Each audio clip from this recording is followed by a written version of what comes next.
All right, here's a question. Have you ever heard this before?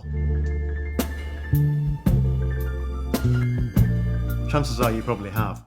But where you heard it might depend on how old you are and which country you come from and what kind of music you like to listen to. But it's one of those samples that's just got the Midas touch of making so many things sound great that it's been used for the last 30 years.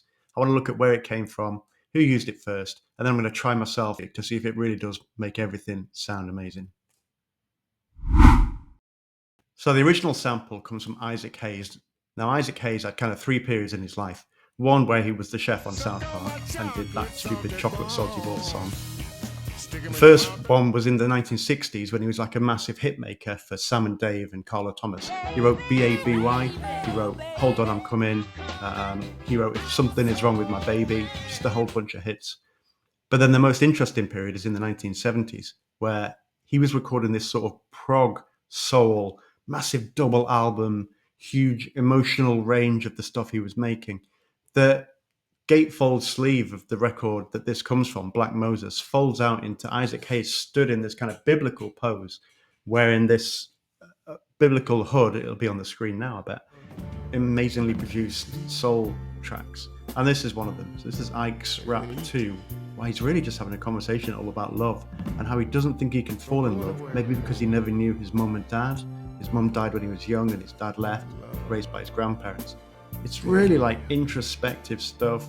He's playing with this whole biblical imagery. He's basically Kanye West 30 years before Kanye West was doing 808s and Heartbreak and Yeezus and all of this stuff. I won't be cold anymore. So Portishead are definitively the first people to sample this record, and they made an amazing job of it on Glorybox. When they had a demo of that record, it was played to Tricky, who's another one of those incredible trip-hop artists. Tricky kind of forgot he'd heard it and then made his own version using the original sample. When he played it back to his manager, she couldn't believe how brazen he was being, but he'd almost forgotten that he ever heard the Portishead track and just went ahead and released it. Portishead were fuming about it, but really what can you do? I mean, you don't own the sample. Now, Tricky might have been the first person to rip off Portishead, but he certainly wasn't the last. Pretty much everyone you hear after 1995 using the Isaac Hayes sample is doing it because they'd already heard it on Portishead. Now, you might think plenty of people sample classic soul tunes, not everyone's ripping off Portishead, but they are, and I'll prove it, because if you listen to the string parts on Ike's Rap 2, they have an alternating little melody that they play. First bit goes like this.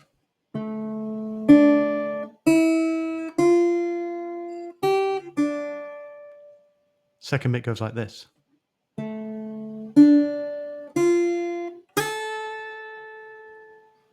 But what they never do, but the Portishead track does, is this.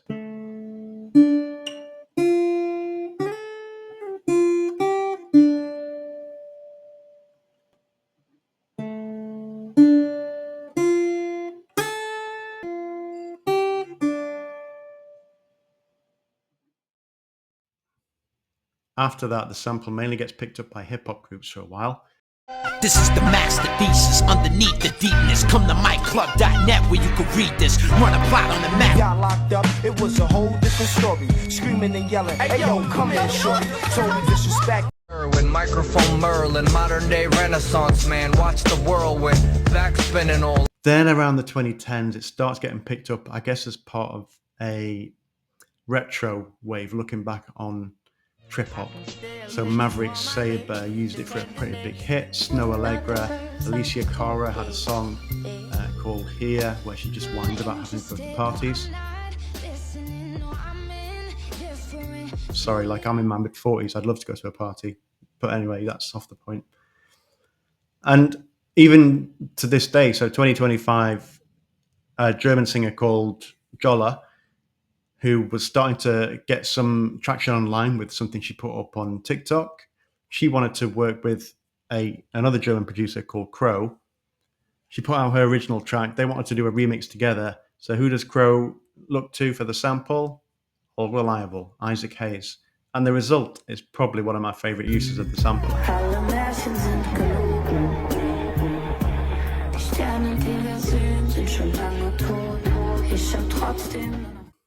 But surely it can't be that simple. You don't just grab the sample and stick it on any old vocal, do you?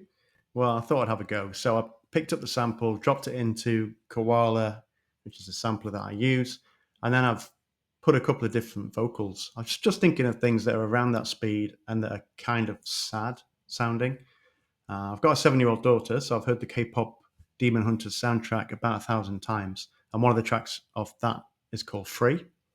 You got a dark side, guess you're not the only one. What if we both try fighting what we're running from? We can't fix it if we never face it. What if we find a way to escape it? We could be free, free.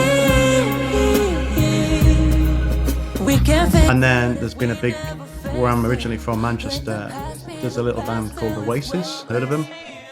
Find me caught beneath the landslide in a champagne supernova in the sky. Yeah, these all sound pretty good.